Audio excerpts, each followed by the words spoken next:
नमस्कार मित्रांनो, रेशन मिळविण्यासाठी आपल्याला ई पॉस मशीनवर आपली ओळख सत्यापित केली जाते. त्यानंतरच आपला रेशन दुकानदार आपल्याला रेशन देतो.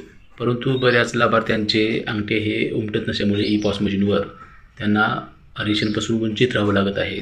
अशा बऱ्याच लाभार्थ्यांनी कमेंटद्वारे मला विचारणा केली की सर, आमचे ई पॉस मशीनवर ओळख सत्यापित होत नाही, तर यासाठी सोल्युशन काय? तर नवीन राज्य शासनाने यासाठी एक वन टाईम पासवर्ड OTPद्वारे आपल्याला रेशन मिळण्याची संधी उपलब्ध करून राज्य शासनाने दिली आहे. तर याची सविस्तर माहिती आपण व्हिडिओच्या माध्यमातून पाहणार आहोत. तत्पूर्वी चॅनलवर जर नवीन असाल तर चॅनलला जरूर सबस्क्राईब करा आणि बेल नोटिफिकेशन ऑल करा.